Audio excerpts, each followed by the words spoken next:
Good morning, encouragers. Welcome back to the encouragHER community podcast. It's Jo. We are on day number 18 of 21 days of declaring truth over our life. Here we go. Number 18. I am his delight, not his disappointment.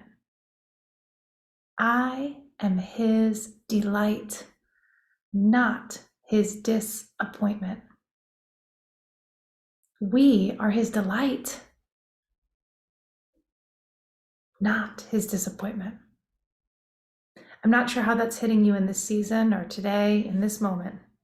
Have you ever felt like someone's disappointment?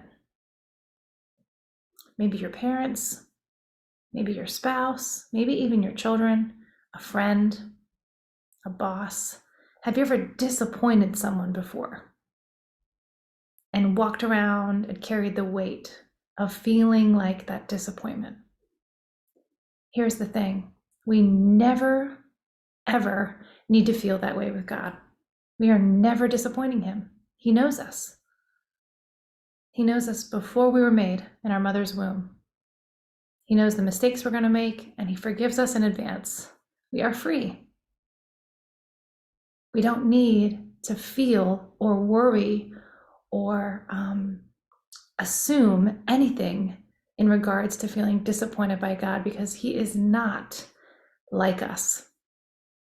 He doesn't get disappointed by us. He delights in us. We are his. He made us. He loves us. He knows us. He accepts us as we are. He says, come as you are. We are loved by him. We are not his disappointment. Often we can place our earthly relationships and how they feel and assume that God is the same, and he is not. We can forget how God is, how he is ever loving, ever forgiving, and always present. So we are his delight. It says this in scripture again and again. We're just going to point out 3 spots in scripture to remind us that we are his delight. In the very beginning, when he made us.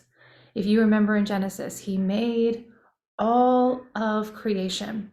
And then he got to the end and he made man and woman in his image. And it says in chapter 1, verse 31, and God saw everything that he made, and behold, it was very good. And there was evening and there was morning on the 6th day. And then he rested. To have delight in something is to mean that you take pleasure in it. He looked at what he made and he took pleasure and said, it is good. He looks at you and he says, you are good. That doesn't mean we always make good choices. That doesn't mean we always have good thoughts. That's not what he's saying. You're his creation and he takes delight in you as you are. He loves you as you are. He accepts you as you are. You can never disappoint him. Nothing you can do could shock him.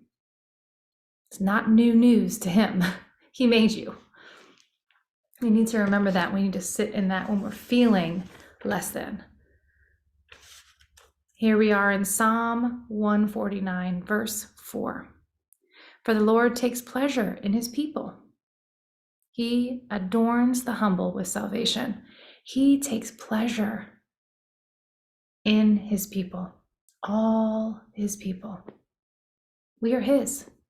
He delights and takes pleasure in us. Last one. In Matthew 17, verse 5.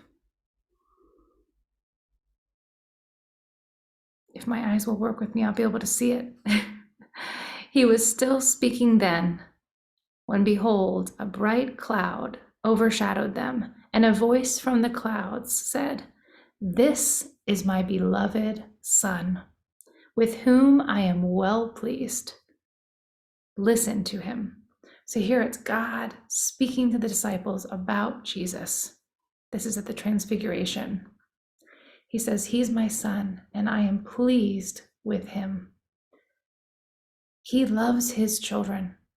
His children are his delight. He is pleased by us.